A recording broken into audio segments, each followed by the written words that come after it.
नमस्कार दोस्तों, मैं Vinay Kumar Bagri, founder of Bagri group, business consultant and trainer.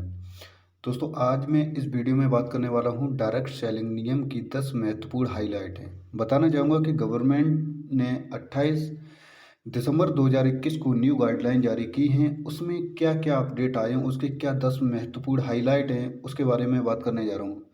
तो आपको बताना चाहूँगा स्टेप बाय स्टेप देखिएगा और समझिएगा कि आखिर जो डायरेक्ट सेलिंग नियम आए हैं उसकी 10 महत्वपूर्ण क्या क्या बातें हैं। तो मैं चलता हूँ पहले पॉइंट पे।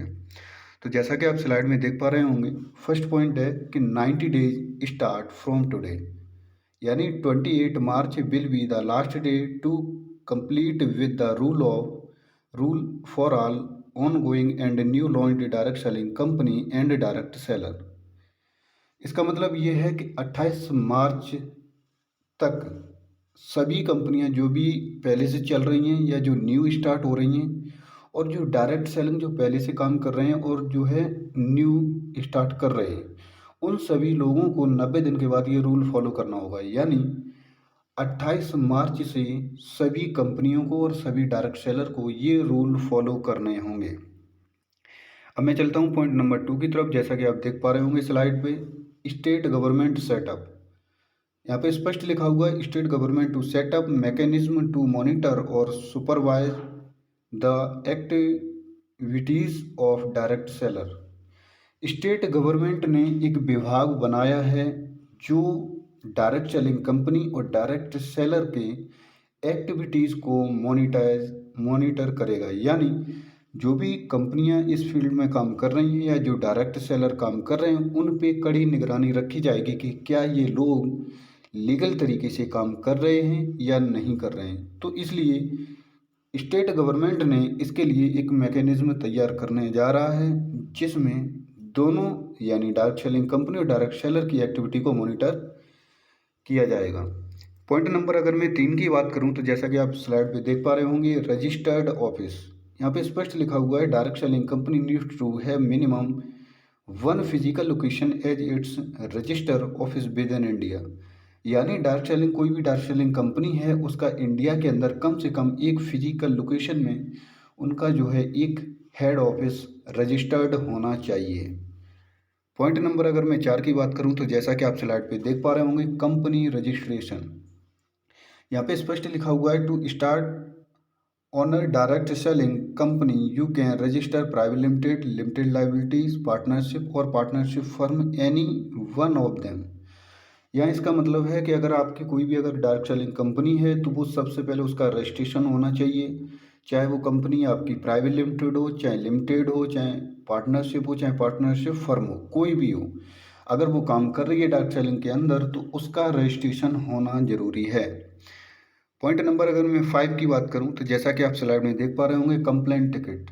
Each direct selling company need to provide ticket number for each complaint logged. यानी आपकी अगर डायरेक्ट सेलिंग कंपनी है तो आपके यहाँ जो भी कंप्लेंट आती हैं उसके लिए आपको कंप्लेंट टिकट जारी करना होगा जिससे कि कंप्लेंट को ट्रैक किया जा सके। तो कंप्लेंट टिकट को बनाना और अपनी कंपनी की पॉलिसी के अंदर लाना बहुत ही ज़रूरी होगा।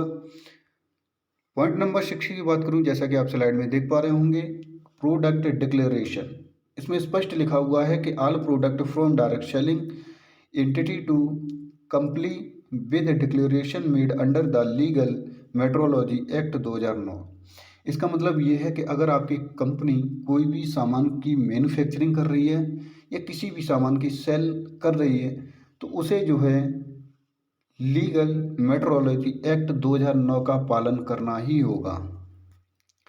पॉइंट नंबर अगर मैं 7 की बात करूं तो यहाँ पे स्पष्ट लिखा हुआ है कि कंपनी ऑफिसर्स यानी direct selling company need to appoint nodal officer and grievance officer.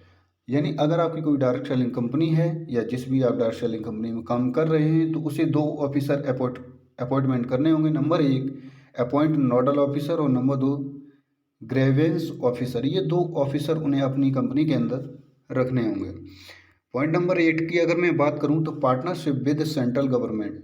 यहाँ पे स्पष्ट लिखा हुआ है, every direct selling company entity shell become partner in the convergence process of national consumer helpline of the general government of the central government. इसका मतलब ये है कि आपकी अगर कोई भी डार्क सेलिंग कंपनी है या फिर आप जिस भी डार्क सेलिंग कंपनी में काम कर रहे हैं उसे जो है conversance process of national consumer helpline of the central government के अंदर उसे जो है भागीदारी लेनी होगी।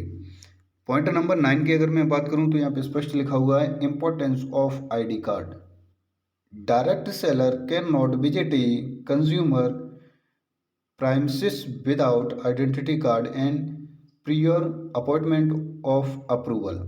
इसका मतलब ये है कि अगर आप एक डायरेक्ट सेलर हैं और किसी भी व्यक्ति को अगर आप प्लान दिखाने जा रहे हैं तो उससे पहले आपके पास आईडी कार्ड होना ज़रूरी है। उसके साथ ही साथ जिस भी व्यक्ति को आप प्लान दिखाने जा रहे हैं उसका अप्रूवल भी, विजिट का अप्रूवल आपके पास होना ज़रूरी है। अगर ये दो चीज़ें हैं तो ही आप सामने वाले को प्लान दिखाने जा सकते हैं, अन्यथा आप नहीं जा सकते हैं।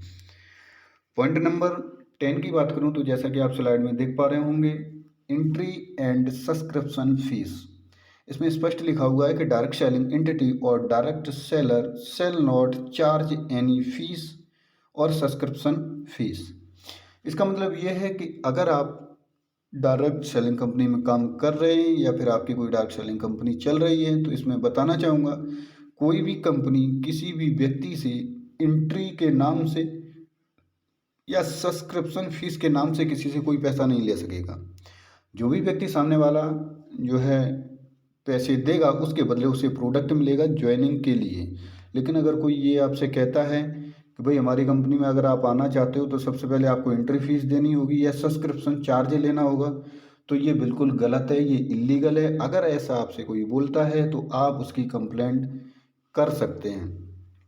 तो दोस्तों बताना चाहूँगा ये जो कुछ पॉइंट थे जो मैंने आपको बता दिए, जो कि गाइडलाइन 28 दिसंबर 2021 को गवर्नमेंट ने बना के जारी की हैं, तो उसके ही ये कुछ पॉइंट थे। यही महत्वपूर्ण पॉइंट हैं, इन्हीं को हमें फॉलो करके आगे वर्किंग करके चलना है। तो आपको बताना चाहूँगा यदि आप हमारे चैनल पे पहली बार आएँ तो कृपया करके चैनल को सब्सक्राइब करें, लाइक करें, बेल आइकन जरूर दबाएं जिससे कि आने वाली वीडियो आपको जल्द से जल्द मिल सके। तो दोस्तों इस वीडियो में इतना ही, मिलते हैं नेक्स्ट वीडियो में, तब तक के लिए धन्यवाद।